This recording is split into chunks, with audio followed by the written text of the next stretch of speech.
Hi Piccolos, this is a practice guide to the first movement from Shostakovich Symphony number 9. So I'll play it down once and then I'll go back and go over the ways I practice it, things I think about, and any general advice I could give.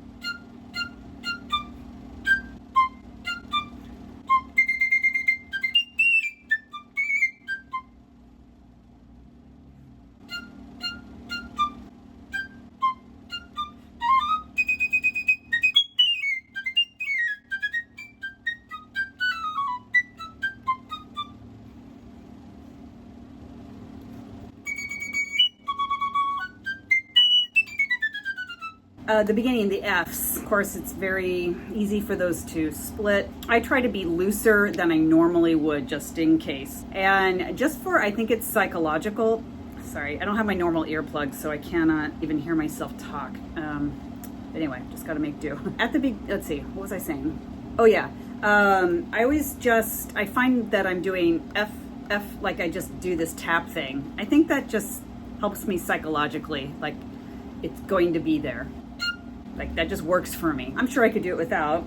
Yeah, I mean, whatever. But I like to do that, and that helps me for some reason. I try to, while I'm playing these little quarter notes, yep, bump, bump, bump, for them each to have a good core of sound, so they're not too like, that very spread sound. I try to have some resistance to the airstream, and I try to watch for certain things, intonation like the D here. That's not too sharp again, but if it has a good core of sound, that should take care of the intonation. When we get to 51, we have to change our embouchure to accommodate the higher C. Yeah, just smaller. Of course, you're not making this much of an adjustment, but tiny adjustment so that your C's don't split and fall down. So just a little smaller embouchure when you get up to those C's. And then these trills, I love them, but the C sharp one is so easy and sounds so good. It's so hard for me to make the E one match. Like I can't get this going as fast as I can the C sharp. So I practice the C sharp one first, and then I try to match with the E. Oftentimes though, when I get to the E trill, like my finger just stops wiggling altogether. It helps a little bit if you start the E trill kind of like piano, even like soft, so that you can at least do the crescendo, and sometimes the crescendo will give the illusion that you're doing all the trills in case your finger doesn't move as much as you want to. Long story short, both those trills should match in how many wiggles you're doing, ideally, and have that same kind of crescendo energy. And then we do the same figure again here, bump, bump, bump, bump. And then E flat, of course, change your embouchure again to the high E flat. This one's easier though, I think, because we have all the fingers down for the high E flat, for those notes not to split a little bit, like on the C in measure 51. If you don't get the embouchure changed just right, those C's, I mean, they'll come out, but they're not as perfect as we may want. Anyway, the difficulty here is in 2. For me personally, my issue is that I do the E flat or A flat, and then the G flat often doesn't speak. I mean, it speaks, but I don't know, those first G flat F can sometimes be too pressed down with my embouchure, and it almost sounds like a triplet rather than all 4 notes. I find that I need to make sure that my embouchure is still between the high A flat and the G flat. Definitely no breath, like because if you're disturbing the embouchure coming back to the G flat, it's not ideal. So I would practice it in a couple different ways. Here's one way. So just taking a break, I just do that a bunch, and then try to that pause, make it less and less until it's more in time. And then the other way is just stopping on the G flat and then adding notes as I go. So like, for instance, just that measure, I never go on to the next measure when I do it this way, for whatever, the second measure is not as hard. Anyway, I stop on the G flat until that feels good. Again, remembering to not disturb my embouchure. I'll do that, and then I will do it again and stop on the F a bunch of times, and then the E flat, etc.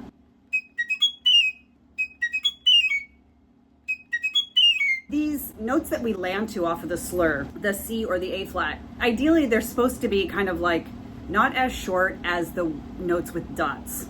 This is for an audition. Any recording that, there's some that I'm not thinking of, but the player, I mean, you can just play it, and you don't have to worry about it. But I feel like in an audition, you're supposed to do, just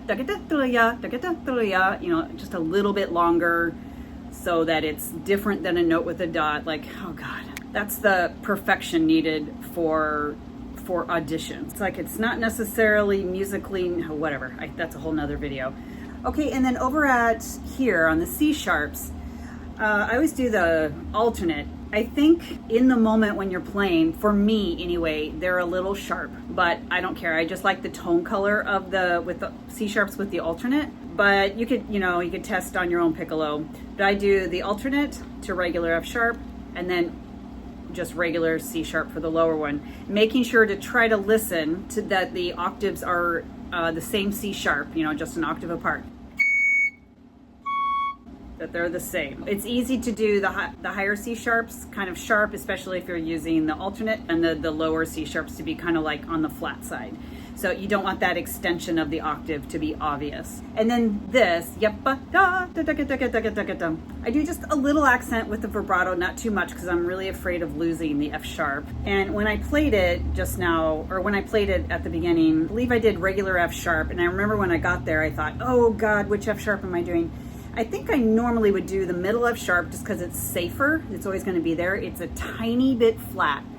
But with a little vibrato accent, I don't think it would come out that way. Anyway, I did regular F sharp. It's okay. It's just, for me, it's not, it's like only 99% safe and not 100% safe that it's not going to crack. But anyway, I would do whichever one is safer. And then coming down, it does say crescendo, but I like to think of it rather keeping the core of the sound the same as you descend. So keeping the resistance of the tone. That's what I'm thinking anyway. I'm not thinking because then I tend to spread out my notes. But keeping it very short and then keeping that core, that density of sound. You don't want to like do a death grip on your embouchure or anything like that, on the airstream, I mean. But like in slow motion, trying to keep a core of sound as I go down. Then the last little bit that is sometimes included in this excerpt is from right here. Okay, so the first part is not too hard, and then when we get here, when we're up high, make sure when you're on the high A that the pinky in the right hand stays down, or that A is easy to not come out. I mean, technically you're always supposed to have your pinky down on the A, but if you have enough air velocity going, sometimes that A will come out, but sometimes not. So just make sure your pinky is down all the way from the D, E, F sharp, G, A, that it's down the whole time, and then off for the high B flat. In this type figure, you want to make sure on the piccolo, in particular, not on the flute, this doesn't apply to the flute, that you don't blow through or blow out of your airstream, or your notes will come tumbling down, or you get all spitty, or no notes come out at all. That's something that can also happen somehow. You keep your notes glued onto your airstream. Your airstream stays fast and small, narrow, and it doesn't go outside of itself. The whole time my airstream is like very cold air. It's not, which is easy to do because we often play like that on the flute. You can blow through a technical passage like that when you want to whip through something to make it musical, in that way. But on the piccolo, if you do we easily do with our air. And then when you do this with your air, when it widens, it slows down, and then the notes come tumbling down. Yeah, then, I mean, there's some other things, but the stuff on the first page are the main excerpts. Please hit subscribe if you haven't already.